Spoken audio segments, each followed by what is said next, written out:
Selamat datang di channel Suara Kehidupan, tempat di mana setiap luka menemukan ceritanya, dan setiap air mata membawa pelajaran berharga. Hari ini, kami membawa sebuah kisah yang mungkin sedang terjadi di sekitar kita, atau bahkan di dalam rumah kita sendiri. Sebuah drama tentang pengabdian seorang ayah yang dibalas dengan pengkhianatan oleh anak-anak yang ia sukseskan. Bagaimana rasanya ketika anak kandung yang kita timang tiba-tiba memalsukan tanda tangan kita hanya demi melunasi hutang mereka? Mari kita selami perjalanan batin Pak Jatmiko dalam judul Wasiat yang Terbuang, Air Mata Ayah di Bawah Pohon Mangga. Selamat mendengarkan. Aku duduk di teras, memandang tunas mangga baru yang mulai menyembul dari tanah. Tahu bahwa martabatku telah kembali, meski butuh air mata sepanjang sungai untuk sampai di titik ini. Namun sebelum kedamaian ini memelukku, ingatanku seringkali terlempar jauh ke belakang, pada masa di mana rumah ini hanya berisi suara tawa dan aroma masakan yang tak pernah habis. Namaku Jatmiko. Di usiaku yang ke-76 ini, kulitku sudah menyerupai perkamen tua. Guratannya adalah peta dari setiap musim yang kulalui bersama mendiang istriku, Mariani. Sudah 5 tahun ia pergi. Namun wangi melati dari minyak rambutnya seolah masih tersangkut di gorden ruang tamu, tipis dan menyiksa. Pagi ini, seperti pagi-pagi sebelumnya, aku menyeduh kopi pahit di dapur yang kini terasa terlalu luas. Aku dan Mariani membangun rumah di Salatiga ini bukan sekedar dari tumpukan bata dan semen, melainkan dari sisa-sisa lemburku sebagai insinyur dan dari setiap jarum yang ditusukkan Mariani pada kain jahitan tetangga demi menambah tabungan. Kami tidak makan mewah, kami tidak memakai baju bermerek, namun kami punya mimpi, sebuah atap kokoh, tempat Laras bisa tumbuh dan pulang. Aku masih ingat betapa bangganya aku saat Laras lulus kuliah, saat ia mendapatkan pekerjaan pertamanya di kota besar, dan saat ia menikah dengan Andri. Aku merasa tugasku sebagai ayah telah paripurna. Aku mengantarnya ke gerbang kesuksesan dengan doa yang tak putus-putus, tanpa pernah meminta sepeser pun imbalan. Bagiku, melihatnya berdiri tegak di atas kakinya sendiri adalah warisan terbesar yang bisa kunikmati di masa tua. Namun perlahan, melodi indah itu mulai sumbang. Telepon yang dulu rutin berdering setiap malam minggu, kini hanya terdengar sebulan sekali. Kunjungan yang dulu penuh canda, kini terasa seperti kewajiban yang tergesa-gesa. Aku sering menghibur diri dengan berkata bahwa Laras sibuk, bahwa dunianya kini sudah lebih luas dari sekedar halaman rumah tua ini. Aku tidak keberatan ditinggalkan, asalkan ia bahagia. Aku menyesap kopi pahitku, merasakan hangatnya merambat ke dada. Langit Salatiga mulai membiru, namun hatiku masih terperangkap dalam kelabu. Aku menatap lamat-lamat kursi rotan kosong di sampingku. Seandainya Mariani tahu bahwa anak yang dulu kami peluk saat demam, yang kami besarkan dengan tetesan keringat yang jujur, kini mulai menatap rumah ini, bukan lagi sebagai tempat kenangan, melainkan sebagai tumpukan harta yang menggoda. Aku belum tahu saat itu, bahwa kesunyian pagi ini adalah ketenangan sebelum badai besar menghancurkan sisa hidupku. Maukah aku sanggup bertahan saat bayang-bayang keserakahan mulai mengetuk pintu rumah penuh kenangan ini? Pertanyaan itu seringkali menguap bersama uap kopi pagi, hilang ditelan riuh rendah suara burung gereja yang bersarang di bawah atap rumah. Aku selalu mencoba menepis firasat buruk itu. Karena bagiku, seorang ayah tak boleh berprasangka buruk pada darah dagingnya sendiri. Laras adalah permata hatiku, dan tak ada satupun alasan bagiku untuk meragukan ketulusan anak yang dulu sering tertidur pulas di pundakku. Aku masih ingat jelas hari itu, saat Laras berpamitan untuk menetap di ibu kota setelah pernikahannya dengan Andri.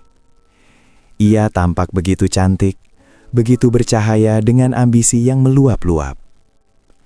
Aku memeluknya erat di teras ini, tepat di bawah rindangnya pohon mangga yang saat itu sedang berbunga lebat. Terbanglah sejauh mungkin, nak. Bisikku kala itu. Jangan khawatirkan bapak dan ibu. Rumah ini akan selalu menunggumu pulang dengan tangan terbuka. Laras tersenyum. Matanya berbinar mencerminkan gedung-gedung tinggi yang ia impikan. Ia berjanji akan sering mengunjungiku. Berjanji bahwa meski jarak memisahkan, hatinya akan tetap tertambat di Salatiga. Namun, waktu adalah pencuri yang paling licik. Perlahan tapi pasti, kesuksesan mulai mengubah cara Laras memandang dunia. Ia yang dulu senang berlarian tanpa alas kaki di halaman ini, kini lebih sering membicarakan tentang nilai investasi, harga saham dan gaya hidup yang tak pernah sanggup kupahami. Setiap kali ia pulang, yang durasinya semakin singkat dari tahun ke tahun, pakaiannya semakin mewah, namun tatapannya semakin dingin. Ia seringkali sibuk dengan ponselnya, seolah-olah percakapan denganku adalah sebuah gangguan di tengah jadwalnya yang padat. Andri pun sama. Menantuku itu adalah pria yang sopan, namun kesopanannya terasa seperti dinding kaca yang tebal. Aku bisa melihatnya, tapi tak bisa menyentuh ketulusannya. Mereka bicara tentang apartemen mewah mereka, tentang liburan ke luar negeri, sementara aku hanya bisa bercerita tentang pohon tomatku yang gagal berbuah atau kenangan lucu tentang ibunya. "Pak, hidup itu harus maju," kata Laras suatu kali saat kami duduk di ruang tamu. Matanya menyapu dinding-dinding rumah yang mulai kusam. "Bapak tidak bosan tinggal di sini? Rumah ini terlalu besar, perawatannya mahal. Kalau dijual, Bapak bisa tinggal di tempat yang lebih praktis." Kalimat itu menyengatku lebih pedih dari sengatan lebah. Bagaimana mungkin ia menyebut rumah penuh keringat ibunya ini sebagai beban perawatan? Di dinding inilah goresan pensil tinggi badannya setiap tahun masih ada. Di ubin inilah ia pertama kali belajar berjalan. Namun baginya, semua itu hanyalah benda mati yang menghambat laju kekayaan. Ia bicara tentang masa depan seolah-olah masa lalu adalah sampah yang harus dibuang. Aku hanya diam, tersenyum kecut sambil mengelus dadaku yang sesak. Aku masih ingin percaya bahwa itu hanyalah cara bicaranya yang terlalu modern, bukan cerminan hatinya yang mulai membatu. Aku tetap membanggakan mereka di depan tetangga. Aku menceritakan betapa suksesnya anakku, betapa hebatnya menantuku, menutupi rasa sepi yang mulai menggerogoti setiap sudut hatiku. Aku tidak sadar bahwa di balik kepak sayapnya yang semakin tinggi dan jauh, Laras bukan lagi anak kecilku yang tulus. Ia telah menjadi orang asing yang mulai menghitung-hitung nilai setiap jengkal tanah yang kini kupijak. Seberapa jauh jarak yang diciptakan oleh harta, hingga seorang anak tega memandang rumah masa kecilnya hanya sebagai angka-angka yang harus segera dicairkan. Pertanyaan itu terus menghantui pikiranku, namun aku selalu menemukan pelarian di bawah naungan pohon mangga di halaman belakang. Pohon itu adalah saksi bisu, sebuah prasasti hidup yang menyimpan janji-janji masa lalu yang kini terasa seperti mimpi yang memudar. Aku teringat sore itu, belasan tahun yang lalu, saat matahari Salatiga berwarna jingga keemasan. Laras, yang saat itu masih mengenakan seragam SD yang lusuh karena bermain tanah, membantuku menggali lubang untuk bibit mangga ini. Ibunya, Mariani, berdiri di ambang pintu dapur sambil menyeka keringat dengan ujung daster, tersenyum melihat kami yang belepotan lumpur. "Bapak, nanti kalau pohon ini sudah besar dan berbuah banyak, Laras mau jualan mangganya buat beli rumah buat Bapak dan Ibu," ucapnya dengan polos. Tangannya yang mungil berusaha memadatkan tanah di sekeliling batang bibit yang masih lemah. Aku tertawa, mengacak rambutnya yang dikuncir dua. "Bapak tidak butuh rumah baru, Nak. Bapak hanya ingin kamu selalu ingat jalan pulang ke rumah ini. Di bawah pohon ini, kita akan selalu punya tempat untuk berteduh bersama." "Janji, Pak, Laras tidak akan pernah melupakan rumah ini. Laras akan jaga Bapak dan Ibu sampai tua di sini," sahutnya tegas, lalu menyatukan jari kelingkingnya dengan kelingkingku. Mariani mendekat, merangkul kami berdua, dan suasana sore itu terasa begitu sempurna, seolah waktu telah berhenti hanya untuk mengabadikan kebahagiaan kami. Kini, aku berdiri di tempat yang sama, menyentuh kulit batang mangga yang sudah kasar dan kokoh. Pohon ini telah memenuhi janjinya. Ia tumbuh besar, memberi keteduhan, dan buahnya selalu manis setiap musim panen tiba. Namun, anak yang memberikan janji di bawah ranting-rantingnya seolah telah kehilangan ingatan. Bagiku, pohon ini adalah bagian dari ruh Mariani. Setiap helai daun yang gugur seperti bisikan rindu, dan setiap buah yang matang adalah simbol cinta yang kami tanam dengan kejujuran. Tapi bagi Laras dan Andri, pohon ini mungkin hanya dianggap penghalang pandangan atau sekedar penambah nilai jual tanah. Dalam kunjungan terakhir mereka, Andri sempat berkomentar betapa rimbunnya pohon ini hingga membuat halaman terasa lembab. Ia bicara tentang estetika minimalis, tentang taman beton yang bersih tanpa sampah daun. Mereka tidak melihat keringat di balik akarnya. Mereka tidak mendengar tawa bocah kecil di balik dahan-dahannya. Aku sering duduk di bawah pohon ini saat dadaku terasa sesak oleh sikap dingin mereka. Di sini, aku merasa masih memiliki keluarga. Di sini, aku masih bisa mendengar suara Mariani yang memanggilku untuk minum teh. Aku masih ingin mempertahankan rumah ini, bukan karena keangkuhan, melainkan karena aku adalah penjaga kenangan. Aku merasa jika rumah ini terjual, maka hilanglah jejak keberadaan Mariani di dunia ini. Aku tidak pernah menduga bahwa janji kelingking itu akan hancur oleh ambisi yang membutakan. Aku tidak pernah mengira bahwa anak yang dulu berjanji menjagaku sampai tua, justru sedang menyusun rencana untuk menukarkanku dengan kenyamanan fana. Malam itu, sebelum badai kehancuran benar-benar datang, aku menatap bulan dari balik celah dedaunan mangga, memohon agar Tuhan menjaga hati anakku. Namun, sebuah firasat buruk berbisik di telingaku, bahwa setelah ini, aku tidak akan lagi mengenali wajah anakku sendiri di balik topeng kesuksesan yang ia kenakan. Apa yang akan terjadi ketika rumah yang kukira sebagai tempat teraman, justru menjadi awal dari pengkhianatan yang paling menyakitkan. Pertanyaan itu terus berputar di kepalaku sepanjang perjalanan pulang dari Boyolali. Aku baru saja menghabiskan 2 hari yang hangat di rumah Pak Leman, sahabat lamaku. Kami tertawa mengenang masa-masa kami masih menjadi insinyur muda yang gagah. Namun di balik tawa itu, ada rasa rindu yang mendesak untuk segera menyentuh gagang pintuku sendiri di Salatiga. Bus melaju membelah udara sore yang mulai mendingin. Aku turun di terminal dengan langkah yang sedikit terseret. Membawa kantong plastik berisi oleh-oleh keripik paru kesukaan cucu-cucuku. Barangkali Laras dan anak-anaknya mampir minggu ini. Aku naik becak langganan, menyusuri jalanan kota yang lampunya mulai menyala satu persatu. Aroma tanah basah setelah gerimis ringan menyambutku saat becak berhenti tepat di depan pagar rumah peninggalan Belanda milikku. Namun, ada sesuatu yang membuat jantungku berdegup tidak wajar. Lampu teras yang biasanya kumatikan sebelum berangkat, kini menyala terang benderang. Aku turun dari becak, membayar ongkosnya, lalu berjalan menuju pagar besi yang catnya mulai mengelupas. Tanganku yang gemetar merogoh saku celana, mengambil kunci rumah dengan gantungan berbentuk huruf M. Inisial mendiang istriku, Mariani. Aku memasukkan anak kunci ke dalam lubang pintu kayu jati yang kokoh itu. Aneh, kunci itu tidak bisa masuk. Aku mencoba mendorongnya lebih kuat, memutarnya dengan sabar. Namun lubang kuncinya terasa asing, seolah menolak kehadiranku. Kupikir mungkin aku salah membawa kunci. Namun ini adalah kunci yang sama, yang telah kugenggam selama 40 tahun. Aku mencoba kunci cadangan.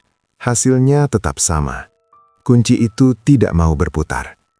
Kenapa tidak bisa? Gumamku. Nafasku mulai memburu. Aku mengetuk pintu pelan. Halo? Laras? Ada orang di dalam? Hening. Aku melangkah mundur, memandang jendela ruang tamu.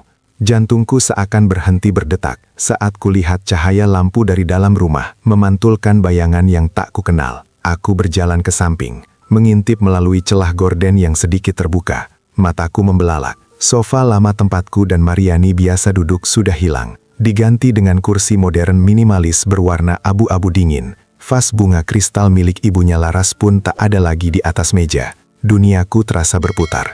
Rumahku seolah telah dirampok, namun pencurinya tidak merusak jendela. Mereka mengganti jiwanya. Dengan sisa tenaga yang ada, aku menggedor pintu lebih keras. Buka. Siapa di dalam? Ini aku, Jatmiko. Terdengar langkah kaki dari dalam. Suara sepatu yang mengetuk lantai ubin dengan angkuh. Pintu terbuka perlahan, dan wajah Laras muncul dari balik celah. Ia tidak tampak senang melihatku. Alih-alih pelukan hangat, ia justru menatapku dengan tatapan gugup, seolah aku adalah tamu tak diundang di rumahku sendiri. Di belakangnya, Berdiri Andri yang melipat tangan di dada dengan raut wajah yang sulit kutebak.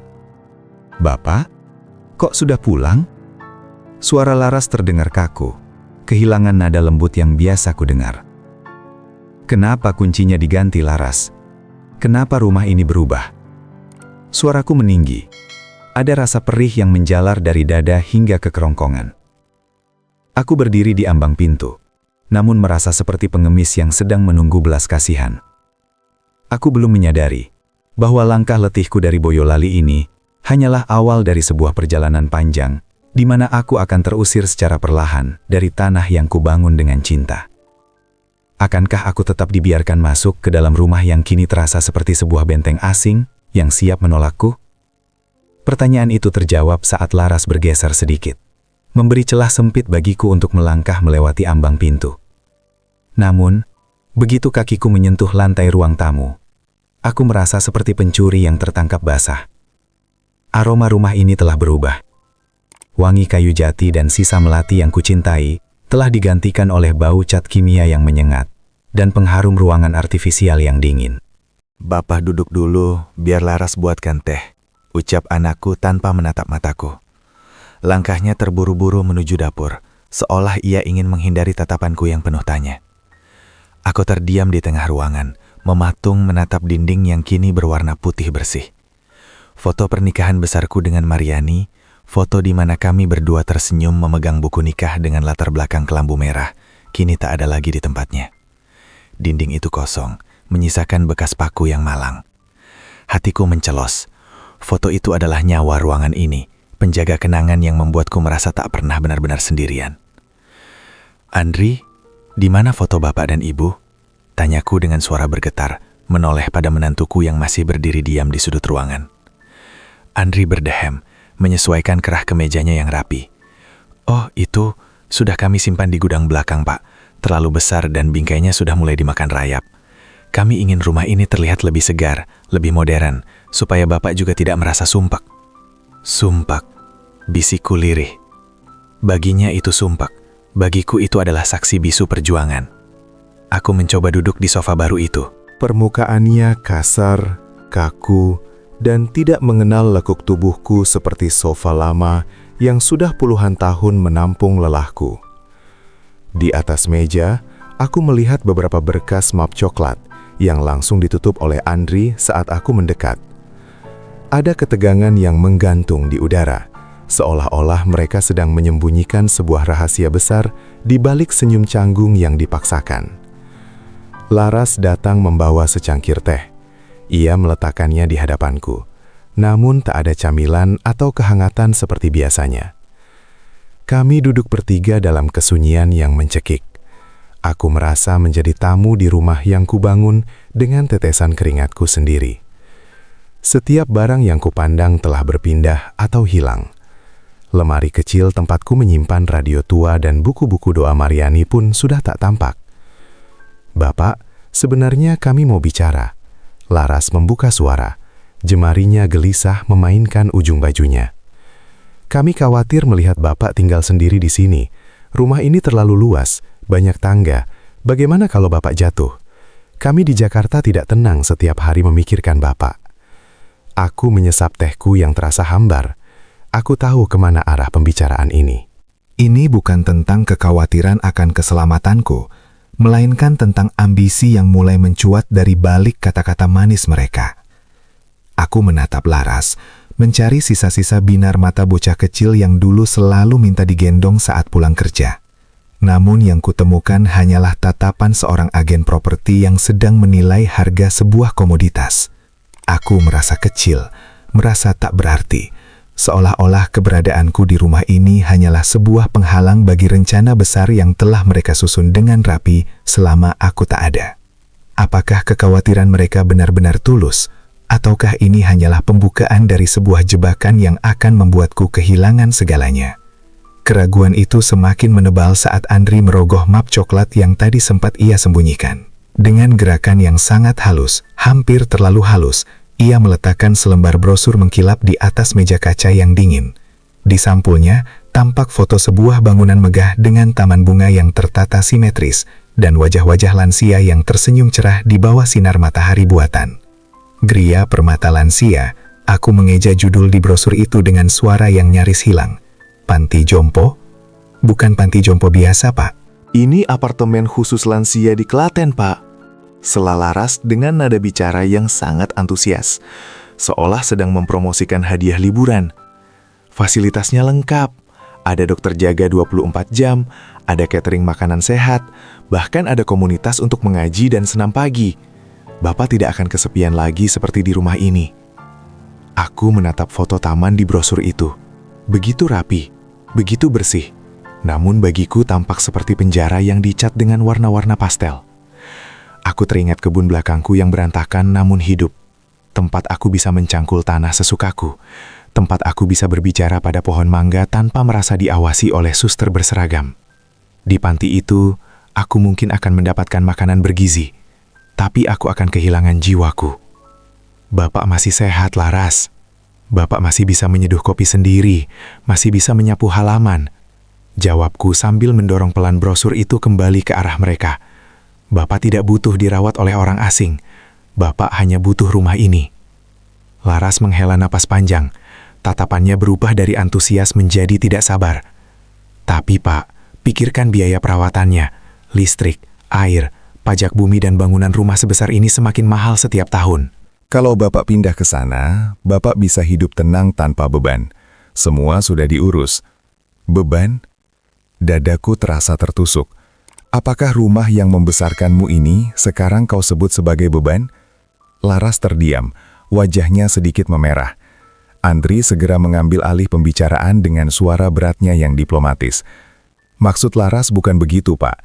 Kami hanya ingin Bapak menikmati masa tua tanpa memikirkan atap bocor atau rumput yang tinggi. Lagi pula, kalau Bapak setuju, rumah ini bisa kami kelola.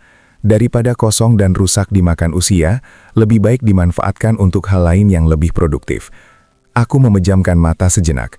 Kata kelola yang diucapkan Andri terdengar begitu hambar di telingaku, seolah ia sedang membicarakan sebidang tanah kosong di pinggir jalan, bukan sebuah istana kenangan yang menyimpan napas Mariani. Mereka bicara tentang kenyamanan, tapi yang kudengar adalah pengusiran secara halus. Mereka menawarkan kemewahan di Klaten, namun yang mereka minta adalah kunci rumahku yang tak ternilai harganya. Keheningan kembali menyelimuti ruangan. Aku merasa terjepit di antara rasa sayangku pada anakku dan kesetiaanku pada masa laluku. Di bawah cahaya lampu ruang tamu yang kini terasa terlalu terang, aku menyadari bahwa brosur indah di depanku ini bukan sekedar tawaran fasilitas kesehatan.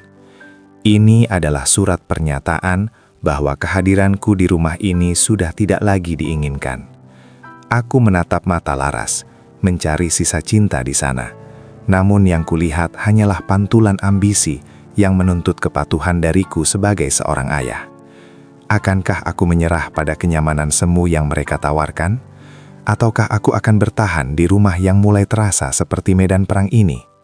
Malam itu, aku tidak memberikan jawaban pasti. Aku hanya meminta izin untuk beristirahat, menyeret langkah letihku menuju kamar tidur yang untungnya masih menyisakan aroma kayu jati yang lama. Namun, tidur tak sudi menghampiri.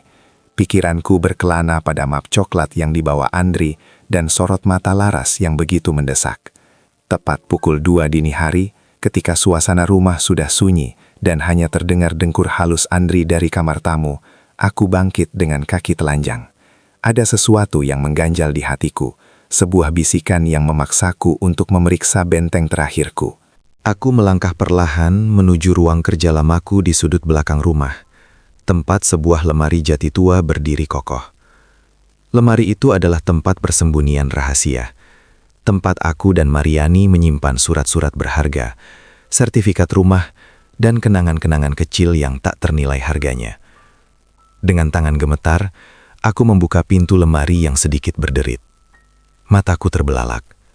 Laci-laci yang biasanya tertata rapi kini tampak acak-acakan. Map biru yang berisi sertifikat rumah peninggalan orang tuaku tidak berada di posisi semula.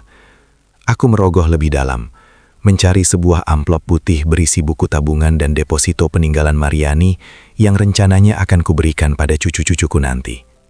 Kosong. amplop itu sudah tidak ada. Jantungku berdegup kencang, seolah ingin melompat keluar dari rongga dada.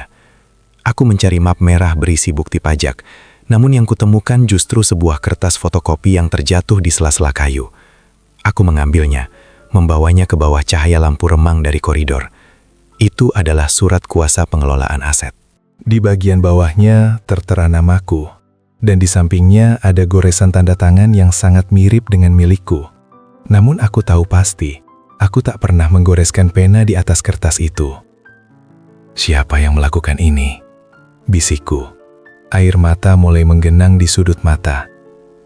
Bayangan Laras yang tersenyum manis saat membujukku pindah ke panti jompo melintas di benakku.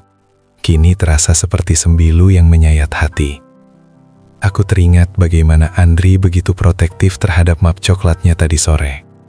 Apakah mereka sudah melangkah sejauh ini, memasuki ruang pribadiku, membongkar laci-laciku, dan mencoba menghapus namaku dari rumahku sendiri saat aku sedang pergi? Aku terduduk di lantai yang dingin, memeluk map merah yang tersisa. Lemari jati ini adalah saksi bisu saat Mariani mencium sertifikat rumah ini pertama kali setelah cicilannya lunas. "Mas, ini rumah kita. Jangan sampai lepas ke tangan orang yang salah," ucapnya kala itu. Sekarang, orang itu bukan orang asing. Orang itu adalah anak yang kami besarkan dengan doa di setiap suapan nasinya. Di dalam kesunyian malam, aku menyadari bahwa pengkhianatan ini bukan lagi sekadar wacana di atas brosur. Mereka telah bergerak seperti pencuri di dalam gelap, merayap di balik dinding-dinding yang kupikir aman. Aku menatap bayangan diriku di cermin lemari yang buram. Seorang tua yang rapuh, yang hartanya mulai diincar oleh darah dagingnya sendiri. Aku merasa sendirian. Namun di dalam kekedihan itu, sebuah percik keberanian mulai tumbuh. Aku tidak boleh diam saja melihat warisan cinta Mariani dijarah oleh tangan-tangan yang hanya mencintai angka. Bagaimana aku bisa menghadapi anakku sendiri esok pagi, setelah tahu bahwa ia telah mencuri napas rumah ini di belakangku? Pertanyaan itu terus mengiang, menemani detak jam dinding yang terdengar seperti palu hakim yang menghantam relung jiwaku. Aku tak bisa memejamkan mata, hingga fajar menyelinap di sela jendela. Saat matahari mulai menyapa, aku duduk di meja makan dengan punggung tegak, menyembunyikan getar di jemariku di bawah permukaan meja yang dingin. Laras keluar dari kamar dengan senyum yang tampak begitu cerah, seolah-olah pengkhianatan di lemari jati itu tak pernah terjadi. Ia meletakkan sepiring nasi goreng di hadapanku. "Bapak, hari ini kami mau ajak Bapak jalan-jalan ke mall." "Biar Bapak senang, tidak di rumah terus," ucapnya dengan nada yang terlalu riang. Aku menatap nasi di piringku, namun seleraku sudah terkubur bersama map-map yang hilang.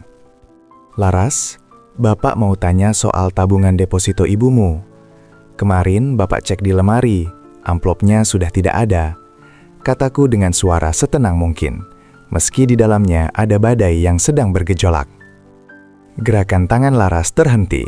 Ia melirik Andri yang baru saja menarik kursi di sampingnya. Andri berdehem, lalu menyesap kopinya perlahan sebelum menjawab. "Oh, itu Pak. Maaf ya Pak, Andri yang ambil. Kemarin ada keperluan mendesak untuk pengembangan bisnis restoran saya. Saya pikir daripada menganggur di bank, lebih baik diputar dulu. Toh nanti kalau untung, hasilnya juga buat Bapak." "Diputar?" Suaraku mulai bergetar. "Itu uang simpanan terakhir di ibumu untuk biaya kesehatan Bapak jika suatu hari nanti Bapak tak berdaya. Kenapa kalian tidak bicara?" "Pak, kondisi ekonomi sekarang sedang sulit," sela Laras. Kini nadanya tidak lagi manis, melainkan mulai defensif. "Bisnis Andri butuh suntikan dana cepat. Lagi pula, bukankah kami sudah memberikan banyak uang untuk Bapak selama ini?" 150 juta untuk modal awal, lalu 250 juta untuk operasional. Kami sudah berkorban banyak untuk keluarga ini. Aku tertegun. Angka-angka yang ia sebutkan keluar seperti anak panah yang sasarannya tepat di jantungku. "Memberi, Laras. Uang itu kalian minta sebagai pinjaman untuk usaha kalian, dan sampai detik ini tak pernah ada sepeser pun yang kembali. Bapak memberikan uang itu dari tabungan pensiun Bapak, karena Bapak sayang kalian. Bukan karena Bapak sedang berjualan jasa pada anak sendiri. Andri tertawa hambar, sebuah tawa yang meremehkan martabatku sebagai seorang ayah. Bapak ini bagaimana? Di usia seperti ini, uang sudah tidak ada artinya lagi buat Bapak. Yang penting Bapak cukup makan dan ada yang menjaga. Kami ini anak-anak sukses, Pak. Tidak mungkin kami menelantarkan Bapak. Kami hanya sedang mengelola aset agar tidak habis sia-sia. Aku menatap mereka berdua bergantian. Di depan mataku, mereka bukan lagi anak dan menantu yang kukenal. Mereka adalah dua orang asing yang sedang menghitung nilai nyawaku dalam bentuk rupiah. Mereka menyebut pinjaman sebagai pemberian. Mereka menyebut pencurian sebagai pengelolaan. Angka-angka yang keluar dari mulut mereka adalah dusta yang dibalut kemewahan. Di balik kesuksesan yang mereka pamerkan, ternyata ada kerakusan yang tak pernah kenyang, bahkan tega memangsa harta orang tua yang sudah tak punya apa-apa lagi selain kenangan. Sejauh mana mereka akan terus berdusta, sebelum aku benar-benar menyadari bahwa aku hanyalah beban yang ingin segera mereka uangkan? Pertanyaan itu membeku di udara meja makan yang kini terasa lebih dingin dari es. Aku menarik napas panjang, mencoba meredam gemuruh di dadaku yang kian sesak. Tanganku yang mulai bintik-bintik termakan usia, berlahan merogoh saku baju koko yang kukenakan, lalu mengeluarkan selembar kertas fotokopi yang kutemukan di lantai ruang kerja tadi malam. Aku meletakkannya di tengah meja, tepat di antara piring nasi goreng Laras dan cangkir kopi Andri. Lalu, bagaimana dengan ini? Tanyaku. Suaraku rendah namun tajam, seperti mata pisau yang baru diasah. Laras menunduk, matanya terpaku pada kertas itu. Aku melihat jakun Andri naik turun saat ia menelan ludah dengan susah payah. Kertas itu adalah surat kuasa yang menyatakan bahwa aku menyerahkan segala urusan administrasi rumah dan tanah ini kepada mereka berdua. Di sana, di atas materai, ada tanda tangan atas namaku. Ini bukan tanda tanganku, Laras. Bapak memang sudah tua, tapi tangan Bapak tidak pernah menuliskan huruf J dengan lekukan seburuk ini. Kataku lagi, menunjuk coretan tinta yang mencoba meniru goresanku. Pak, itu kami lakukan supaya urusan surat-surat rumah tidak ribet. Andri mencoba membela diri, namun suaranya kali ini kehilangan keangkuhannya. Bapak kan sudah susah kalau harus bolak-balik ke kantor notaris. Kami hanya ingin mempercepat prosesnya saja. Proses apa, Andri? Proses menjual rumah ini? Aku menyalak, membuat Laras tersentak. Rumah ini adalah napas ibu kalian. Di bawah tanah ini tertanam impian kami yang kami bangun dari nol. Bagaimana mungkin kalian berani menggoreskan pena atas namaku untuk sesuatu yang bahkan belum pernah kubicarakan? Laras tiba-tiba menangis, namun air matanya tak lagi terasa tulus di mataku. Bapak kenapa sih jadi perhitungan begini? Kami ini anak Bapak. Kami melakukan ini semua demi kebaikan Bapak juga. Kalau rumah ini dijual, kami bisa beli rumah yang lebih bagus di Jakarta untuk kita semua. Atau Bapak bisa tinggal di tempat yang lebih mewah. Bapak pikir kami tidak lelah memikirkan hutang-hutang kami yang menumpuk demi menjaga penampilan sukses kami di depan orang? Aku tertegun. Jadi benar, kesuksesan yang selama ini mereka pamerkan hanyalah cangkang kosong yang rapuh. Dan untuk menyelamatkan harga diri mereka yang palsu, mereka tega mengorbankan rumah peninggalan orang tuanya sendiri. Mereka memalsukan tanda tanganku, seolah-olah aku sudah mati, seolah-olah suaraku sudah tidak lagi berharga untuk didengar. Aku masih hidup, Laras. Aku masih bernapas. Bisikku petih. Air mata kini benar-benar membasahi pipiku yang keriput. Tanda tangan ini asing bagiku, sama asingnya dengan hati kalian sekarang. Kalian bukan hanya memalsukan dokumen, kalian telah memalsukan kasih sayang yang selama ini kubanggakan. Aku bangkit dari meja makan, meninggalkan nasi yang tak tersentuh. Aku tidak butuh kemewahan di Jakarta, jika itu harus dibayar dengan pengkhianatan. Aku berjalan menuju teras, merasa seperti orang asing yang sedang diusir dari sejarahnya sendiri. Di dalam kepalaku, aku mulai menyusun rencana. Jika kata-kata seorang ayah tak lagi mereka hargai, maka biarlah keadilan yang bicara. Apa yang akan terjadi ketika pengkhianatan ini mencapai puncaknya, dan aku harus memilih antara melindungi darah dagingku atau melindungi martabat hidupku. Dilema itu mencabik hatiku saat aku berdiri di teras, menghirup udara Salatiga yang biasanya menenangkan, namun kini terasa sesak oleh aroma pengkhianatan. Aku mendengar langkah kaki Laras mendekat dari belakang. Aku berharap ia datang untuk memelukku, meminta maaf dan berkata bahwa semua ini hanyalah kehilafan sesaat. Namun harapanku pupus saat ia bicara. Suaranya bukan lagi suara anak yang merajuk, melainkan suara dingin yang tajam seperti embun yang membeku. "Bapak jangan merasa paling benar," ucap Laras. Kini ia berdiri di sampingku tanpa menatap wajahku. "Bapak sudah pikun. Bapak lupa bahwa selama ini Bapak hidup dari kebanggaan atas nama kami. Kalau bukan karena posisi kami yang sukses di Jakarta, Bapak tidak akan dihormati tetangga. Sekarang, saat kami butuh bantuan Bapak untuk menyelamatkan nama baik kami dari utang, Bapak malah bersikap seperti ini." Aku menoleh, menatap wajahnya yang kini terasa begitu asing. Menyelamatkan nama baik dengan cara mencuri dari orang tua, Laras. Apakah itu yang kau pelajari dari sekolah tinggi yang Bapak biayai dengan menjual perhiasan ibu? Laras tertawa sinis. Sebuah tawa yang meruntuhkan sisa-sisa harga diriku sebagai seorang ayah. Biaya itu sudah lama lunas dengan uang yang kami kirim setiap bulan. Bapak seharusnya tahu diri. Di usia Bapak sekarang, Bapak itu beban. Rumah ini hanya akan lapuk kalau Bapak yang pegang. Kami sudah bicara dengan pembeli. Harganya 1,8 miliar.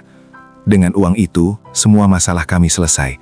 Dan Bapak tetap bisa hidup layak di panti. Itu keputusan yang paling logis.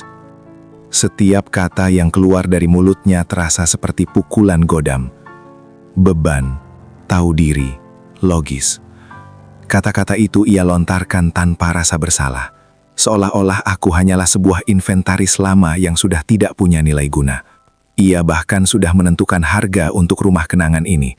Seolah-olah setiap jengkal tanah yang mengandung doa Mariani bisa ditukar dengan tumpukan rupiah demi menutupi gaya hidupnya yang fana. Bapak tidak akan pernah menjual rumah ini, Laras. "Sampai napas terakhir Bapak," kataku dengan suara yang rendah namun bergetar hebat. "Kalau begitu, jangan salahkan kami kalau Bapak semakin tidak betah tinggal di sini." Ancamnya pelan, namun penuh racun. Andri sudah mengganti semua kunci. Mulai sekarang, Bapak tidak punya akses apapun tanpa seizin kami. Anggap saja ini masa percobaan, sebelum Bapak benar-benar kami pindahkan ke Klaten. Ia berbalik pergi, meninggalkanku mematung di bawah sinar matahari yang mulai terik. Aku merasa dunia sedang runtuh di pundakku. Hinaan yang ia lontarkan bukan sekadar kata-kata, tapi sebuah belati yang memotong urat nadi kasih sayangku. Air mataku jatuh, bukan karena takut kehilangan harta, tapi karena aku menyadari bahwa aku telah gagal mendidik hati anakku sendiri. Di dalam rumah yang kubangun dengan cinta ini, aku kini menjadi tawanan dari keserakahan darah dagingku. Sanggupkah aku bertahan di dalam penjara yang diciptakan oleh anakku sendiri? Ataukah ini saatnya aku mencari perlindungan dari sumber yang tak terduga? Pertanyaan itu membawaku kembali ke dalam kamar, mengunci diri di balik pintu kayu yang kini terasa seperti satu-satunya dinding pelindung yang tersisa. Aku duduk di tepi tempat tidur, menunduk dalam-dalam, membiarkan air mata jatuh membasahi telapak tanganku yang kasar. Di luar, aku bisa mendengar suara Laras dan Andri berdebat dengan nada rendah tentang pembeli dan notaris. Seolah-olah aku sudah tidak ada lagi di dunia ini. Tiba-tiba, terdengar ketukan pelan di pintuku. Bukan kedoran kasar seperti yang biasa dilakukan Andri, melainkan ketukan halus yang penuh keraguan. "Kakek? Ini Putri. Boleh Putri masuk?" Aku menyeka air mataku dengan tergesa, mencoba mengatur napas agar suaraku tidak terdengar hancur. "Masuklah, Cah Ayu," jawabku parau. Pintu terbuka dan Putri, cucu perempuanku yang baru saja menginjak usia 20 tahun, menyelinap masuk. Ia tidak datang sendirian. Di belakangnya ada Damar, adiknya yang masih duduk di bangku SMA. Begitu pintu tertutup, Putri langsung menghambur ke pelukanku. Ia menangis sesungguhkan di bahuku. Pelukannya begitu erat, seolah ia sedang berusaha menyatukan kepingan hatiku yang sudah retak 1000. "Maafkan ibu, Kek. Maafkan ibu dan ayah," bisik Putri di sela tangisnya. Putri tidak tahu kalau mereka bisa sejahat itu pada kakek. Aku mengelus rambutnya, merasakan kehangatan yang sudah lama hilang dari rumah ini. Sudahlah nak, ini bukan salahmu. Kakek hanya merasa lelah. Putri melepaskan pelukannya, menatapku dengan mata sembab namun penuh tekad. Ia kemudian merogoh tasnya dan mengeluarkan sebuah ponsel. Kek, ada sesuatu yang harus kakek lihat. Seminggu yang lalu, ayah memaksaku untuk diam-diam memotret isi brankas kecil di ruang kerja kakek. Mereka mencari sertifikat itu, kek. Mereka juga memaksa Damar untuk mencari tahu di mana kakek menyimpan buku tabungan Eyang Mariani. Damar menunduk. Wajahnya tampak penuh penyesalan. Aku menolak, kek. Tapi ayah mengancam tidak akan membiayai kuliahku kalau aku tidak membantu mereka. Aku takut. Mendengar itu, dadaku serasa dihantam badai salju. Jadi selama ini kedua cucuku juga dijadikan alat untuk menghancurkanku. Namun, yang membuat mataku kembali berkaca-kaca adalah kenyataan bahwa mereka lebih memilih membelahku, mempertaruhkan masa depan mereka demi seorang kakek yang sudah tua renta ini. Di tengah kegelapan yang diciptakan Laras, Tuhan mengirimkan dua lentera kecil melalui anak-anak mereka sendiri. Kakek, jangan menyerah. Putri menggenggam tanganku dengan kuat. Putri punya bukti rekaman percakapan ayah dengan orang yang mau beli rumah ini. Mereka berencana memalsukan dokumen kesehatan kakek, bilang kalau kakek sudah hilang ingatan, supaya transaksi penjualannya sah. Kita harus lawan, kek. Kakek tidak boleh dibuang ke panti jompo. Aku menatap kedua cucuku bergantian. Untuk pertama kalinya dalam beberapa hari ini, aku merasakan sebuah kekuatan baru merayap di pembuluh darahku. Jika aku diam, aku bukan hanya membiarkan diriku hancur, tapi aku juga membiarkan cucu-cucuku tumbuh dalam bayang-bayang keserakahan orang tua mereka. Aku harus berdiri tegak, bukan hanya untuk Mariani, tapi untuk Putri dan Damar. Di balik pengkhianatan darah dagingku, ternyata masih ada kasih yang tulus dari tunas-tunas baru. Mampukah rahasia yang dibawa Putri ini menjadi senjata untuk merebut kembali hidupku? Aku menggenggam jemari Putri dengan sisa tenagaku, merasakan aliran keberanian yang belum pernah kurasakan sebelumnya. Aku tidak boleh terus meratap di bawah selimut, sementara rumah ini perlahan-lahan dijarah. Dengan bantuan Putri yang diam-diam memesankan taksi daring, aku menyelinap keluar lewat pintu belakang, saat Laras dan Andri sedang sibuk berdebat di ruang depan tentang rincian biaya renovasi palsu. Tujuanku hanya satu, sebuah kantor kecil yang bersahaja di sudut kota Salatiga. Di sana, tertulis papan nama yang sudah agak kusam, namun sangat kuhormati. Antonius Prakoso, SH, konsultan hukum. Anton adalah sahabat karibku sejak kami masih muda. Pria yang tahu betul bagaimana aku dan Mariani berdarah-darah mengumpulkan rupiah demi rupiah untuk membangun rumah itu. Begitu aku melangkah masuk, Anton langsung berdiri dari kursi kerjanya. Wajahnya yang sudah berkerut menatapku dengan cemas. Jatmiko, ada apa dengan wajahmu? Kamu terlihat seperti baru saja melihat hantu. Sapanya sambil menuntunku duduk. Aku tak mampu berkata-kata. Aku hanya meletakkan ponsel Putri yang berisi rekaman suara dan beberapa dokumen yang sempat kuselamatkan di atas mejanya. Akhir mataku jatuh tanpa suara. Aku menceritakan semuanya. Tentang kunci yang diganti, tanda tangan yang dipalsukan, hingga rencana panti jompo yang terasa seperti hukuman mati bagiku. Anton mendengarkan dengan seksama. Keningnya berkerut dalam saat ia memeriksa dokumen-dokumen itu. Ia mengenakan kacamata bacanya, lalu menghela napas panjang yang terdengar sangat berat. Ini sudah masuk ranah pidana, Jatmiko. Pemalsuan dokumen, penggelapan aset dalam keluarga. Laras dan Andri benar-benar sudah kehilangan akal sehatnya. Aku tidak ingin memenjarakan anakku sendiri, Ton. Bisikku dengan suara pecah. Tapi aku juga tidak bisa membiarkan martabat Mariani diinjak hidup-hidup. Rumah itu adalah wasiat terakhir kami. Anton menatapku tajam. Lalu ia membuka sebuah map hukum berwarna biru tua.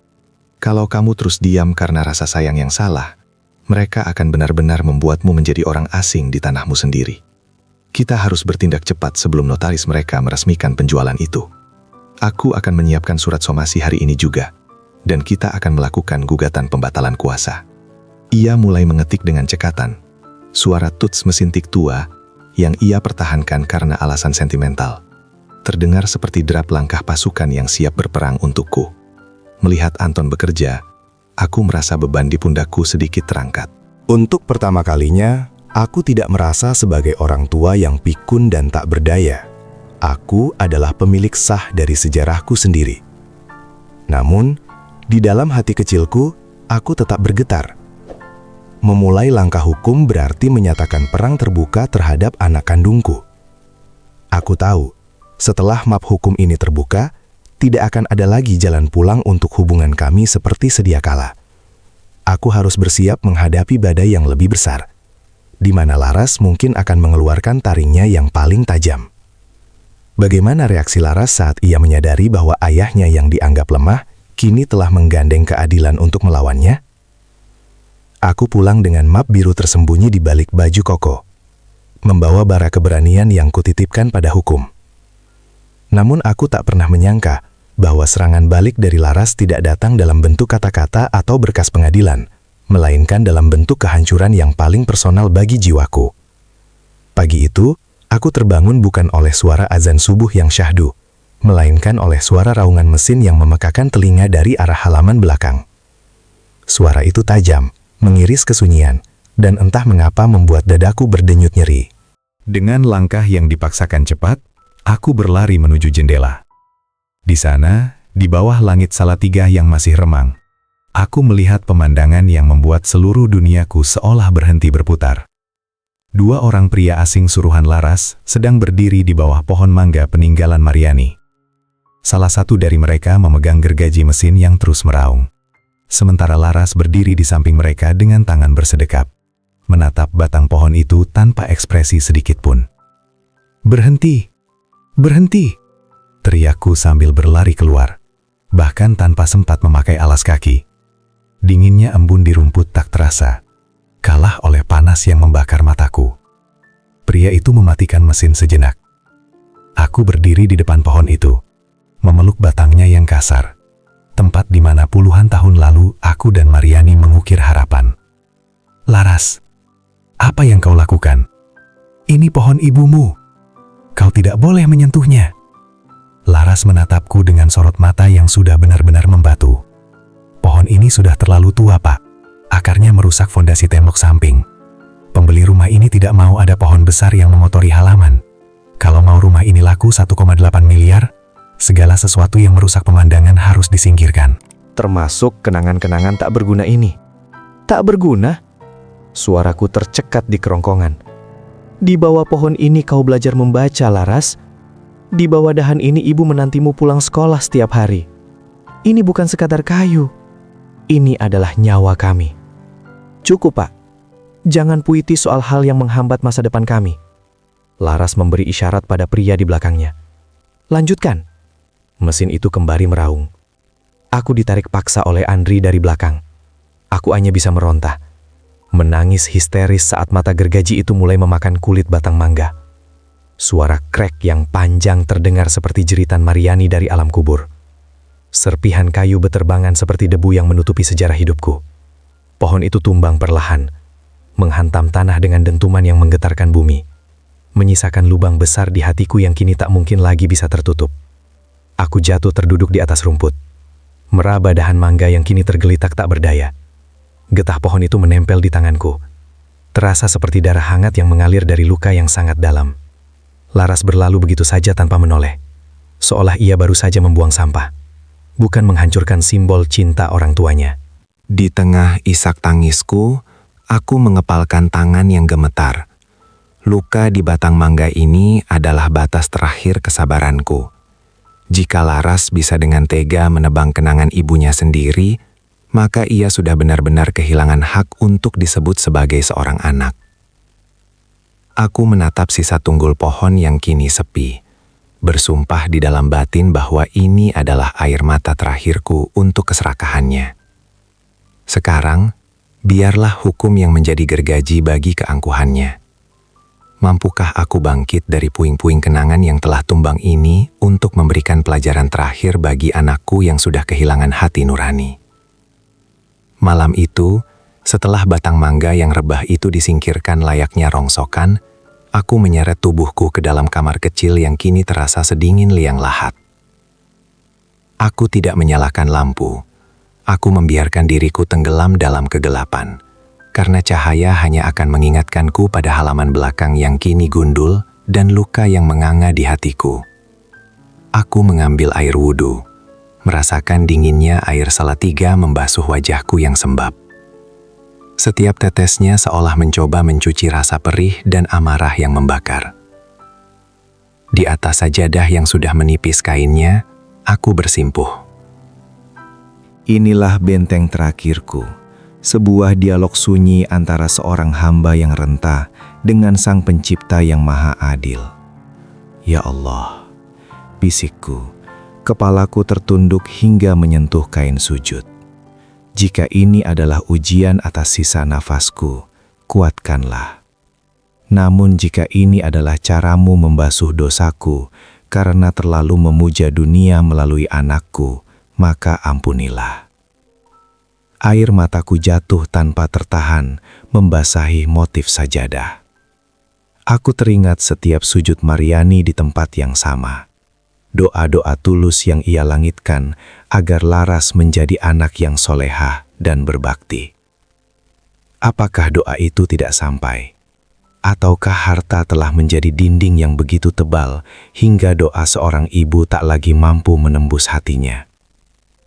Aku merasa gagal sebagai imam keluarga. Aku merasa telah membiarkan racun keserakahan tumbuh di ladang yang seharusnya penuh dengan bunga kasih sayang. Di ujung doaku, aku tidak meminta kehancuran bagi Laras. Aku hanya meminta keadilan. Aku meminta agar rumah ini tetap menjadi tempat yang suci bagi kenangan Mariani, bukan menjadi tumbal bagi kemewahan fana yang dikejar Laras dan Andri. Aku membayangkan wajah kedua cucuku, Putri dan Damar. Mereka adalah sisa-sisa kebaikan yang masih tertinggal dalam silsilahku. Demi mereka, aku harus menjadi kuat. Demi mereka, aku harus berhenti menjadi ayah yang terus mengalah hingga habis tak bersisa. Kek, suara lirih Putri terdengar dari balik pintu yang sedikit terbuka. Ia membawakanku segelas susu hangat dan sepiring kecil biskuit.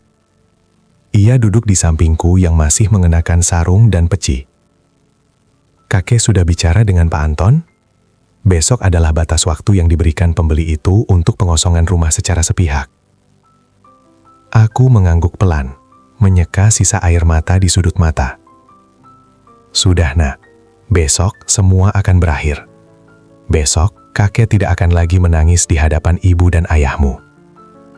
Putri menggenggam tanganku, kepalanya bersandar di bahuku. Putri akan selalu ada di samping kakek, Damar juga. Kami tidak butuh warisan itu jika harus menyakiti kakek. Kata-kata Putri adalah jawaban atas doa-doaku. Di tengah kerontangnya kasih sayang seorang anak, Tuhan menumbuhkan bunga di hati para cucu. Malam itu, di bawah lindungan langitnya, aku membulatkan tekad. Besok bukan hanya tentang memperebutkan tanah dan rumah, tapi tentang menegakkan martabat seorang manusia yang telah diinjak-injak oleh darah dagingnya sendiri. Aku menutup malam dengan zikir yang panjang, menyiapkan energi untuk sebuah pertemuan yang akan mengubah takdir keluarga kami selamanya. Apakah Laras dan Andri siap menghadapi badai kebenaran yang akan kubongkar di depan meja perjamuan terakhir pagi ini?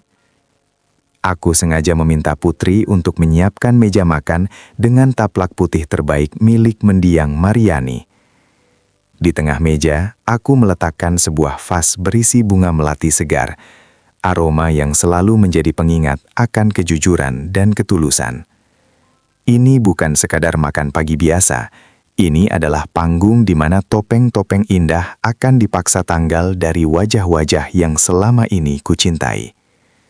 Laras dan Andri turun dengan wajah cerah, mungkin mengira bahwa diamnya aku semalam adalah tanda menyerah. Mereka duduk dengan angkuh, bahkan Andri mulai membuka pembicaraan tentang truk pengangkut barang yang akan datang sore nanti. Baguslah kalau Bapak sudah tenang, ujar Andri sambil menyendok nasi. Laras sudah menyiapkan kamar terbaik di Klaten, Bapak akan suka di sana. Aku tidak menyentuh makananku, aku hanya menatap mereka satu persatu, lalu beralih pada Putri dan Damar yang duduk di ujung meja dengan wajah tegang. Makanlah dulu. Ini mungkin makanan terakhir yang kalian nikmati di rumah ini sebagai pemilik harga diri. Ucapku pelan, namun berwibawa. Laras menghentikan suapannya. Maksud Bapak apa? Harga diri kami baik-baik saja. Aku perlahan mengeluarkan sebuah map hukum berwarna biru tua yang diberikan Pak Anton kemarin. Aku meletakkannya di tengah meja, tepat di samping piring Andri. Di dalam sini ada rekaman suara percakapan kalian dengan makelar tanah. Ada juga foto-foto dokumen yang kalian palsukan, termasuk surat kuasa dengan tanda tangan palsuku. Dan yang paling penting, ada audit kecil tentang aliran dana deposito ibumu yang kalian kuras tanpa izin. Wajah Andri seketika pucat pasi. Sementara Laras menjatuhkan sendoknya hingga berdenting keras. Bapak memata-matai kami. Suara Laras bergetar. Namun kali ini karena ketakutan. Bukan aku yang memata-matai, tapi hati nurani kalian yang mulai bicara melalui anak-anak kalian sendiri. Jawabku sambil melirik Putri. Kalian bicara tentang kesuksesan di Jakarta, tapi kenyataannya kalian sedang tenggelam dalam hutang sebesar 680 juta rupiah. Kalian ingin menjual rumah ini bukan untuk menjagaku, tapi untuk mencuci dosa finansial kalian sendiri. Pak, kami bisa jelaskan. Andri mencoba meraih map itu, namun aku lebih cepat menahannya dengan tanganku yang gemetar, namun kokoh. Tidak ada lagi penjelasan Andri. Aku sudah mengirimkan somasi resmi melalui Pak Anton. Semua proses transaksi penjualan rumah ini telah kubekukan secara hukum, karena adanya unsur penipuan dan pemalsuan. Notaris yang kalian hubungi juga sudah menerima surat keberatan dariku. Ruang makan itu seketika menjadi medan perang tanpa suara. Laras mulai terisak. Tapi bukan isak rindu, melainkan isak kekalahan yang memalukan. Aku melihat harga diri yang selama ini mereka banggakan runtuh seketika di depan anak-anak mereka. Di rumah yang dulu penuh tawa ini, kini hanya ada bau busuk kebohongan yang akhirnya tercium juga. Aku berdiri, menatap mereka dengan rasa iba sekaligus ketegasan yang tak bisa diganggu-gugat. Kehancuran itu kini nyata di depan mata mereka. Namun apakah amplop kosong yang kuletakkan di atas map itu akan menjadi kejutan terakhir yang meruntuhkan sisa pertahanan mereka? Aku mendorong sebuah amplop putih polos ke hadapan Andri. Amplop itu tampak ringan, tak berisi selembar uang pun. Namun bagi mereka yang memiliki beban dosa, benda seringan kapas pun bisa terasa seberat gunung. Andri meraihnya dengan tangan yang basah oleh keringat dingin. Saat ia membukanya dan mendapati hanya selembar kertas putih tanpa tulisan, dahinya berkerut dalam. "Apa ini, Pak? Maksudnya apa?" Tanyanya dengan nada suara yang mulai serak. "Itu adalah simbol dari apa yang akan kalian miliki jika kalian terus melangkah maju melawan Bapak," jawabku dengan tatapan lurus. "Kertas kosong itu adalah gambaran masa depan kalian di rumah ini. Tidak ada lagi warisan, tidak ada lagi nama baik yang bisa kalian curi, dan tidak ada lagi pintu yang terbuka untuk kalian jika hukum mulai bekerja." Laras mulai meraung. Air matanya tumpah membasahi taplak meja. "Bapak jahat. Bapak tega pada anak sendiri. Kami hanya butuh uang itu untuk bertahan hidup, Pak. Bapak sudah tua. Buat apa harta sebanyak itu kalau bukan untuk kami?" Mendengar itu, dadaku terasa seperti disayat sembilu. Bukan Bapak yang tega, Laras. Kalian yang menebang habis rasa hormat itu saat pohon mangga ibu kalian robohkan. Kalian menganggap Bapak sudah mati sebelum waktunya. Amplop kosong itu adalah peringatan. Jika kalian tidak segera menghentikan rencana penjualan ini dan mengembalikan uang deposito ibumu, maka kertas kosong itu akan berganti menjadi surat laporan kepolisian atas dugaan pemalsuan dokumen dan pencurian dalam keluarga. Andri terpaku. Ia tahu, sebagai seorang pria yang menjaga citra sukses di Jakarta, laporan polisi adalah lonceng kematian bagi karir dan pergaulan sosialnya. Ia menatap Laras, lalu menatapku dengan kebencian yang bercampur ketakutan. "Bapak ingin kami hancur, begitu?" "Bapak ingin kalian sadar," sahutku tegas. "Kesuksesan yang dibangun di atas penderitaan orang tua hanya akan membawa kalian pada kekosongan, persis seperti isi amplop itu. Sekarang pilihannya ada di tangan kalian. Pergi dari rumah ini dan biarkan Bapak hidup dengan tenang. Atau kita selesaikan semuanya di hadapan hakim." Suasana mendadak riuh dengan perdebatan sengit antara Laras dan Andri. Mereka mulai saling menyalahkan di depan mataku. Laras menuduh Andri yang memberi ide memalsukan tanda tangan, sementara Andri mencaci Laras karena dianggap tidak becus merayu ayahnya sendiri. Aku hanya diam menyaksikan drama memilukan itu.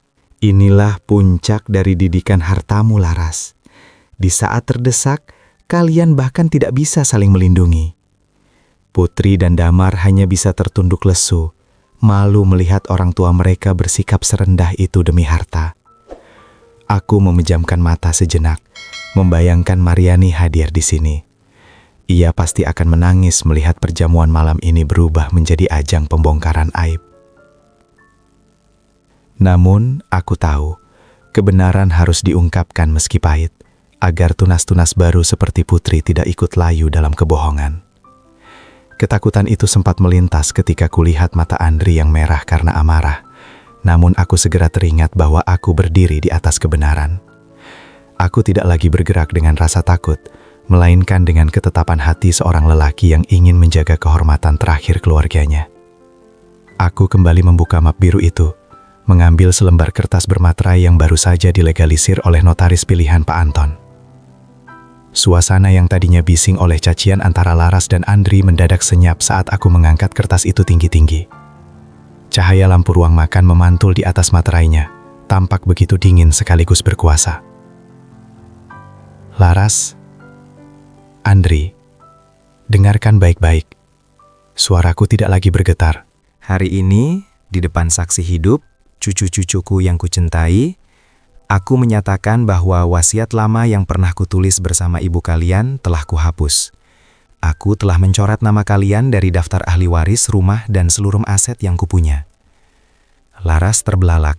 Wajahnya yang tadi merah karena tangis, kini pucat pasi seputih kapas. Bapak tidak bisa melakukan itu. Itu hak kami sebagai anak. Hak itu gugur bersama setiap hinaan yang kau lontarkan padaku, Laras. Hak itu tumbang bersama pohon mangga yang kau tebang tanpa belas kasihan. Jawabku dengan nada datar yang menusuk. Aku telah mengalihkan seluruh hak waris rumah dan tanah ini secara sah kepada Putri dan Damar. Mereka yang akan memegang amanah ini. Kalian tidak akan mendapatkan sepeser pun dari penjualan rumah ini, karena rumah ini tidak akan pernah dijual. Andri tertawa hambar, sebuah tawa putus asa yang menyedihkan. Bapak pikir anak-anak ingusan ini bisa menjaga rumah ini. Mereka masih butuh kami. Mereka memang butuh bimbingan, tapi bukan bimbingan dari orang tua yang mengajarkan cara mencuri dari kakeknya sendiri. Sahutku tajam. Putri sudah cukup dewasa untuk memahami nilai sebuah rumah. Dan Damar memiliki hati yang jauh lebih luas daripada ambisi kalian. Mulai detik ini, kalian hanyalah tamu di rumah anak-anak kalian sendiri. Itu pun jika mereka mengizinkan kalian masuk. Laras jatuh terduduk ke lantai, meraung-raung menyebut namaku, namun hatiku sudah membeku. Aku melihat pemandangan yang menyedihkan. Seorang anak yang sukses secara lahiriah, kini hancur lebur secara moral di hadapan darah dagingnya sendiri. Keserakahan telah menghapus jejak kasih sayang yang selama puluhan tahun kubangun. Mereka datang sebagai pemilik yang angkuh, namun kini mereka berdiri sebagai pesakitan yang kehilangan segalanya. Aku menyerahkan dokumen itu kepada Putri, yang menerimanya dengan tangan gemetar dan mata berkaca-kaca. Aku tahu ini beban berat bagi mereka, namun ini adalah satu-satunya cara agar rumah ini tidak menjadi saksi bisu kejahatan yang terus berulang. Di tengah isak tangis Laras yang memenuhi ruangan, aku merasa sebuah beban raksasa terangkat dari pundakku. Wasiat untuk pengkhianat telah terhapus, dan kini lembaran baru sedang ditulis oleh tangan tunas muda yang jujur. Kehampaan itu akhirnya memaksa mereka pergi. Dengan langkah gontai dan koper-koper yang kini terasa berat oleh rasa malu, mereka meninggalkan Salatiga tanpa mampu menatap mataku. Aku hanya berdiri di ambang pintu, melihat mobil mereka menjauh hingga hilang di tikungan jalan, meninggalkan kesunyian yang berbeda dari biasanya. Kesunyian yang kini membawa kelegaan, bukan lagi ketakutan. Segera setelah kepulangan mereka, aku meminta bantuan Damar untuk mengambil kembali barang-barang yang sempat disingkirkan ke gudang belakang. Dengan napas yang terengah, namun semangat yang membara, kami menggotong kembali sebuah benda yang sangat kurindukan. Kursi rotan tua milik mendiang Mariani. Kursi itu sedikit berdebu dan ada jaring laba-laba di sela-sela anyamannya. Namun bagiku, ia adalah tahta suci penuh kenangan. "Sini kek, biar Damar yang bersihkan," ujar cucuku itu dengan tulus. Ia menyeka setiap bilah rotan dengan kain basah, mengembalikan warna aslinya yang hangat. Aku meletakkan kursi itu kembali di tempat semula, di teras depan yang menghadap ke halaman. Aku mendudukkan diriku di sana, merasakan anyamannya menyentuh punggungku dengan akrab. Seolah kursi itu berbisik, "Selamat datang di rumah Chatbiko." Tidak ada lagi sofa modern yang dingin, atau aroma cat kimia yang menusuk.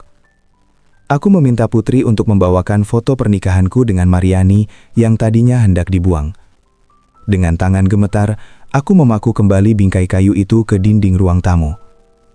"Lihat, Mar, kita kembali ke rumah kita yang sebenarnya," gumamku pada foto itu. Wajah Mariani di dalam bingkai seolah tersenyum lebih lebar pagi ini. Hawa dingin pengkhianatan perlahan menguap, digantikan oleh kehangatan dari langkah-langkah ringan cucu-cucuku yang kini resmi menjadi penghuni rumah ini bersamaku.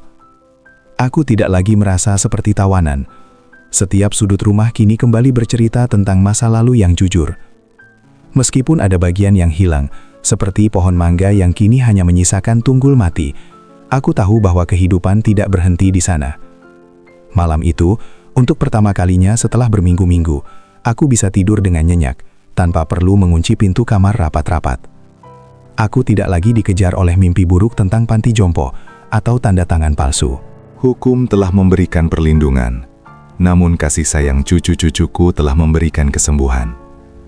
Aku menyadari bahwa harta yang paling berharga bukanlah tanah seluas 1,8 miliar, melainkan martabat yang tetap berdiri tegak di usia senja.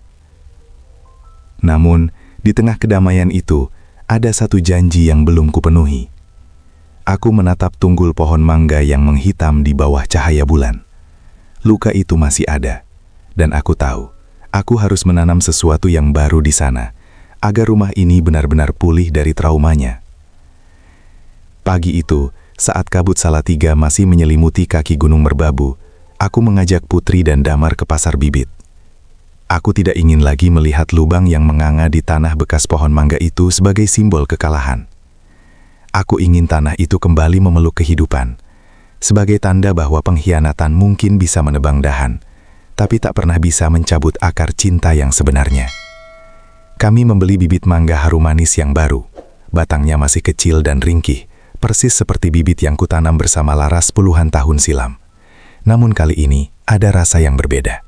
Tidak ada lagi ambisi yang menumpang di atasnya. Hanya ada ketulusan dua anak muda yang ingin melihat kakeknya kembali tersenyum.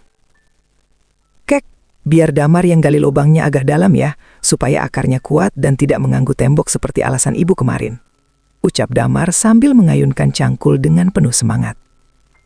Aku tersenyum melihat keringat yang membasahi keningnya. Aku duduk di kursi rotan yang kupindahkan ke pinggir halaman, mengawasi setiap gerak-gerik mereka. Putri menyiramkan air dengan lembut ke akar bibit baru itu setelah tertanam sempurna. Di bawah cahaya matahari yang mulai menghangat, aku merasa rumah ini bernapas kembali. Hawa dingin yang ditinggalkan Laras dan Andri perlahan luntur, digantikan oleh aroma tanah basah dan harapan baru. Tiba-tiba, ponsel Putri bergetar. Ia menatap layar ponselnya cukup lama sebelum akhirnya menghampiriku dengan wajah ragu. "Kek, ibu mengirim pesan. Katanya, mereka sedang dalam kesulitan besar. Rumah di Jakarta terancam disita bank karena Andri gagal membayar cicilan. Ibu memohon agar kakek setuju menjaminkan sertifikat rumah ini hanya untuk pinjaman sementara." Aku menarik napas panjang, menatap bibit mangga yang baru saja tertanam. Sebuah permintaan yang sangat familiar. Sebuah pola yang terus berulang dari jiwa yang sudah diperbudak oleh materi. Dahulu, aku mungkin akan langsung panik dan merasa berdosa jika tidak membantu. Namun kini, setelah badai yang kulewati, aku melihat segalanya dengan kejernihan yang menyakitkan. "Putri," kataku sambil menggenggam tangannya yang halus, "sampaikan pada ibumu bahwa pintu rumah ini selalu terbuka jika ia datang untuk bersujud meminta maaf dan pulang sebagai seorang anak. Tapi pintu ini akan tertutup rapat, bahkan terkunci rapat oleh hukum jika ia datang sebagai pencuri yang menginginkan sertifikat. Aku meminta Putri untuk tidak membalas lebih dari itu. Aku harus tegas, bukan karena dendam, tapi karena aku ingin Laras merasakan bagaimana rasanya berdiri di atas kakinya sendiri, tanpa harus menumbangkan orang lain. Kesuksesan palsu mereka harus runtuh total, agar mereka bisa belajar membangun pondasi yang jujur dari nol, sama seperti bibit mangga yang baru kami tanam ini. Sore itu, kami bertiga duduk di teras sambil menikmati teh hangat dan singkong rebus. Untuk pertama kalinya, aku tidak lagi merasa sebagai beban. Aku adalah akar, dan Putri serta Damar adalah dahan-dahan baru yang akan menjaga rumah ini tetap teduh. Kami bercerita tentang rencana masa depan mereka, tentang kuliah Putri dan impian Damar, tanpa sekalipun menyebut tentang angka-angka atau nilai jual properti. Rasa penasaranku terjawab saat seorang pria paruh baya dengan setelan safari rapi turun dari mobil. Aku mengenalnya, Pak Broto, notaris kepercayaan almarhumah istriku, Mariani, yang sudah bertahun-tahun tidak pernah kudengar kabarnya. Ia berjalan dengan langkah mantap, membawa sebuah tas kulit yang tampak tua namun terawat, dan di tangannya tergenggam sebuah amplop coklat besar dengan segel lilin yang masih utuh. Jatmiko, sapanya dengan suara bariton yang menenangkan. Maaf aku datang tanpa kabar. Mariani menitipkan ini padaku tepat 2 bulan sebelum ia berpulang. Ia berpesan, berikan ini pada Jatmiko hanya jika ia sudah berada di titik terendahnya, atau saat rumah ini terancam oleh badai yang tak bisa ia bendung sendiri. Dengan tangan gemetar, aku menerima amplop itu di teras rumah. Putri dan Damar mendekat, ikut menjadi saksi atas suara terakhir dari mendiang nenek mereka. Saat segel itu kubuka, sebuah surat tulisan tangan Mariani yang rapi menyambutku, bersama dengan sebuah dokumen bank yang tampak asing. Mas Jatmiko, jika kamu membaca ini, mungkin pohon mangga kita sudah terlalu rimbun, atau bahkan sudah tidak ada. Aku tahu sifat anak-anak kita, Mas. Aku tahu keserakahan bisa membutakan mata Laras dan Andri. Karena itu, diam-diam aku menyisihkan seluruh hasil royalti buku-bukuku dan warisan dari orang tuaku ke dalam sebuah rekening dana abadi, atas namamu dan para cucu kita. Uang ini bukan untuk kemewahan, tapi untuk memastikan rumah ini dan masa depan Putri serta Damar tidak pernah bergantung pada belas kasihan mereka yang sudah lupa daratan. Aku terisak. Mariani ternyata sudah melihat badai ini jauh sebelum awan hitam itu berkumpul. Dokumen itu menunjukkan sebuah tabungan yang jumlahnya jauh lebih dari cukup untuk melunasi segala pajak rumah, biaya kuliah cucu-cucuku, bahkan untuk merestorasi seluruh bangunan ini tanpa perlu menyentuh uang pensiunanku sedikit pun. Nenek sudah melindungi kita sejak lama, bisik Putri sambil memeluk pundakku. Beberapa saat kemudian, ponselku bergetar. Sebuah video masuk dari nomor Laras. Ia sedang terduduk di depan teras rumah kontrakannya di Jakarta yang kini dipenuhi barang-barang sitaan. Wajahnya hancur, tanpa riasan, tanpa keangkuhan. Ia menangis terseduh-seduh, memohon ampun melalui layar kecil itu. Ia bercerita bahwa Andri telah meninggalkannya karena semua asetnya ludes, dan kini ia tak punya tempat untuk berteduh. Aku menatap tunggul pohon mangga yang baru kutanam bibit penggantinya. Aku menarik napas dalam, lalu membalas pesannya dengan suara yang mantap. Laras, pintu rumah Bapak selalu terbuka untuk anak Bapak yang ingin pulang dan bertaubat. Tapi pintu ini tertutup rapat untuk seorang pencuri yang ingin menguasai. Pulanglah, lepaskan topeng suksesmu, dan mulailah belajar mencangkul tanah di halaman belakang seperti saat kau kecil dulu. Harta bisa habis, tapi akar kasih sayang Bapak tidak akan pernah mati. Sore itu, aku duduk kembali di kursi rotan. Rumah ini tidak jadi dijual, tidak jadi hancur, dan tidak jadi sunyi. Di depanku, Putri dan Damar sedang tertawa sambil menyiram bibit mangga yang baru. Aku merasa Mariani duduk di sebelahku, menikmati angin sore yang sejuk. Kisah ini bukanlah tentang kemenangan harta, melainkan tentang keteguhan hati seorang ayah yang rela hancur demi menjaga kehormatan keluarganya.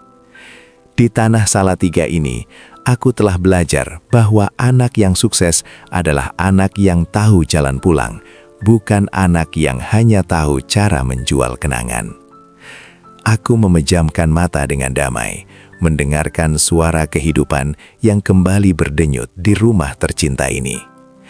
Sahabat suara kehidupan, kisah Pak Jatmiko mengingatkan kita bahwa harta setinggi gunung tidak akan pernah bisa membeli ketulusan hati.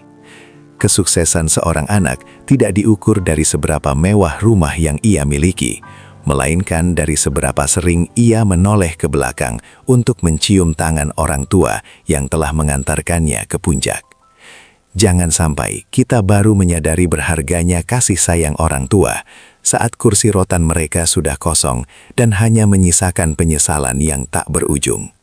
Karena pada akhirnya, rumah yang paling indah bukanlah yang terbuat dari beton dan marmer, melainkan rumah yang di dalamnya masih ada doa tulus dari seorang ayah dan ibu.